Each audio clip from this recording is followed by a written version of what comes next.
Hi everyone, Dana Stone here. I'm going to bring you today something I share with my VIP clients. My clients come to me and they have relationship issues. They're feeling they need a shift in their romantic relationship for whatever reason. Sometimes they've been in this relationship a long time. They've built up resentments. They've gone through life together. They've gone through problems. They've gone through arguments. And they've just kind of lost that spark, but they don't want to break up the family. They're looking for more from the relationship. I'm going to give you the 3 tips that I teach them, and I take them through deeper processes, but I'm going to give you the 3 tips that I teach them. And if you practice these, you will definitely have a shift. You will see a shift in your relationship. Now, you both don't have to be practicing them. It could just be one of you that's practicing them, and you will still make a shift in your relationship. Let's get started. The first tip I'm going to tell you is to let go of the past. You have to let go of past hurts in a relationship. Now, sometimes maybe when you argue, you tend to bring up things from the past. And if you want to move forward to create a more loving, connected, romantic, passionate relationship, you have to let the past be the past.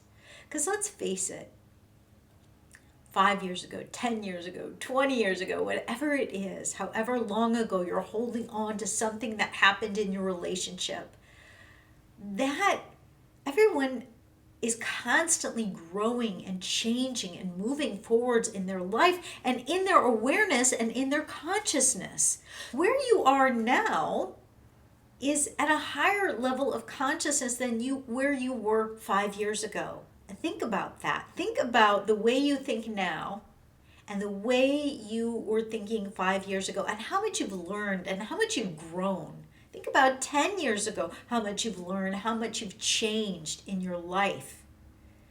Now, your partner is doing that as well. They're in the process of life as well. It doesn't serve you or the relationship to hold on to past mistakes made by either one of you. Let go of the past. Be willing to move forward, to clean the slate with each other, to clear that out. And it could happen that sometimes you get triggered by certain things that remind you of the past. And that might be something you need to bring up and talk about together.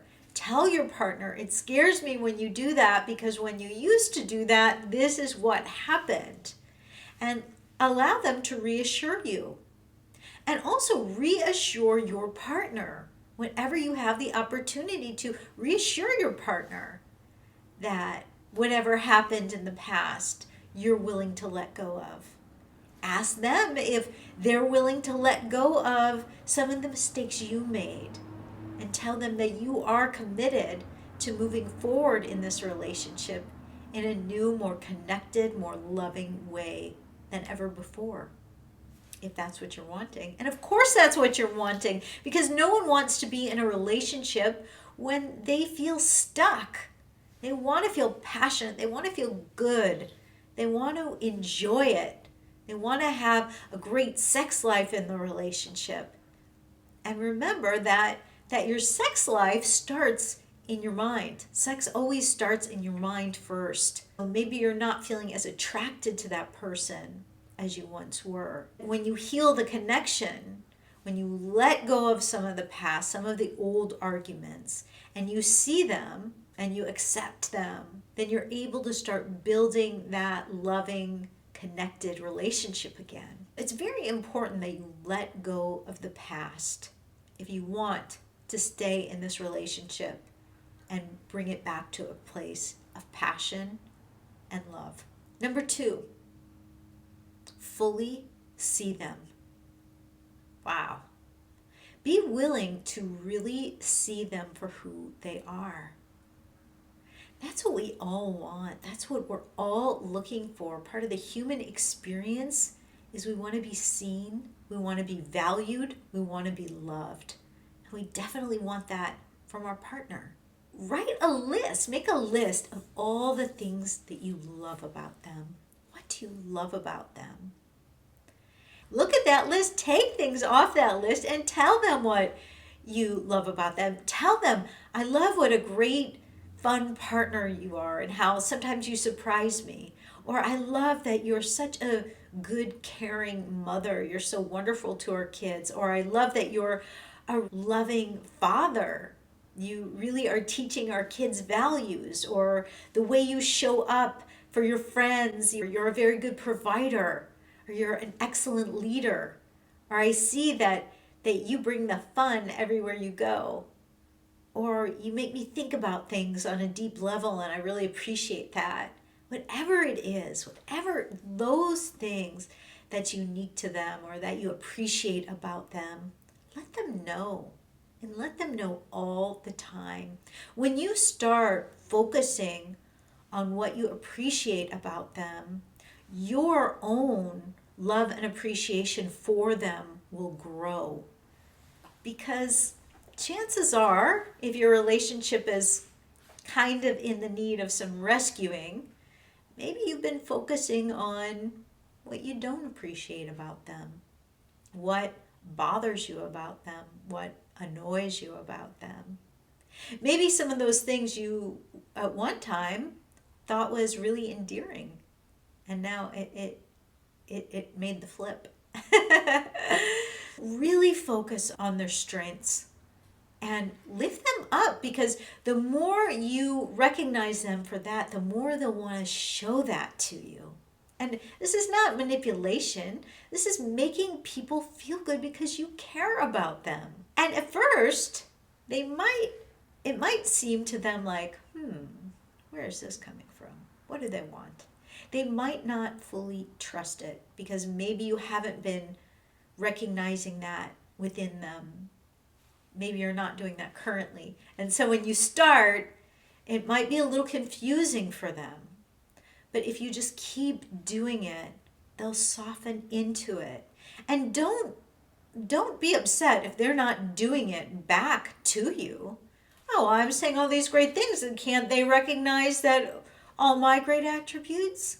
They will. Just give them time.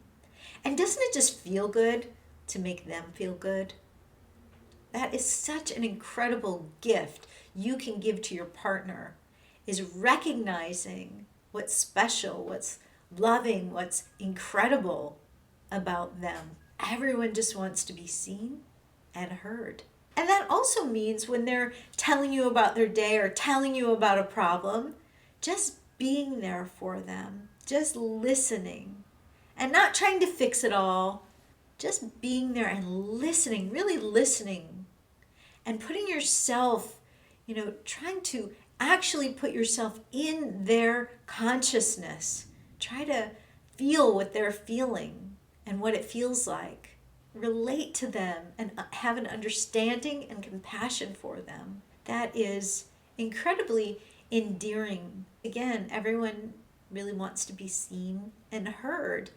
And the thing is, as children, we weren't taught to be truly seen and heard because our parents, they had a lot going on and they probably weren't truly seen and heard as children themselves. They can only give us what they know in their own hearts as well. Practice that. Practice that and see how it feels to you.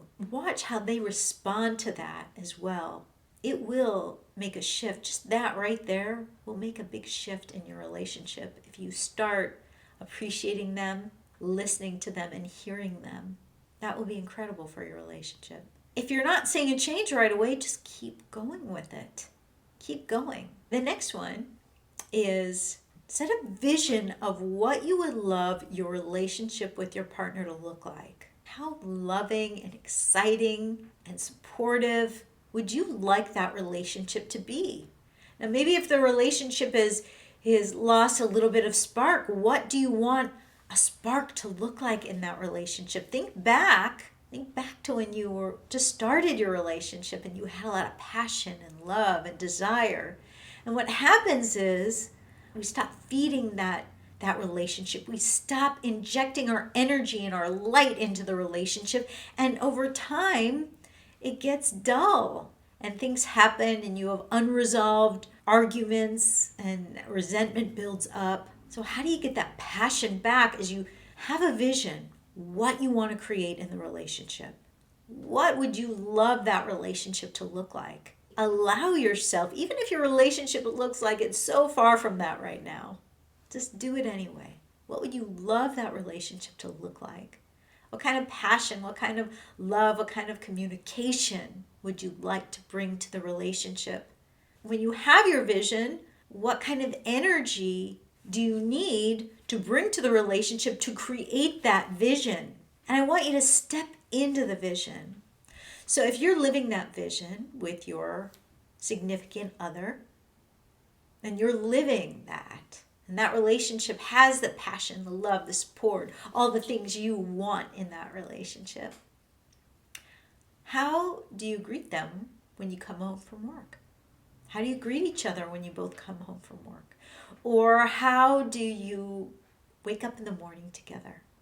What does that look like in that vision of that passionate relationship? How do you go out together? How do you make decisions together? How do you communicate when you don't agree? If you're living in that vision of you in that really loving relationship, how do you communicate together?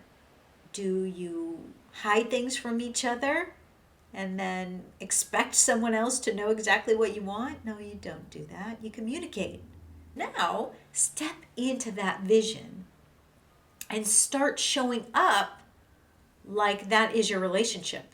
So if I just ask you, how do you wake up together in the morning? Do you reach over and are you really loving? Do you bring them coffee in bed sometimes? What is it that you do?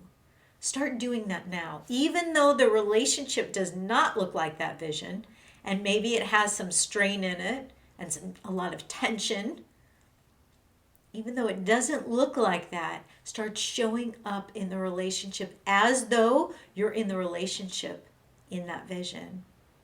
And what I hear from people when I tell them to do that, first of all, they find it very difficult, and I understand that, but just do it anyway. Do it anyway. I understand it's hard to act a certain way that the circumstances aren't showing you that.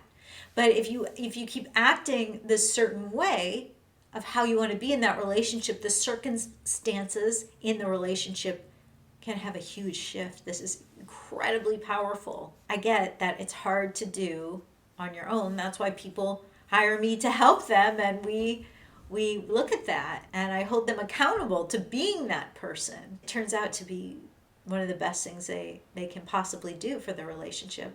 So that's really important in how you show up in that relationship. Those are my 3 tips that I work with my VIP clients with. Practice those, and I promise you, you will have a shift. You will have a shift in your relationship.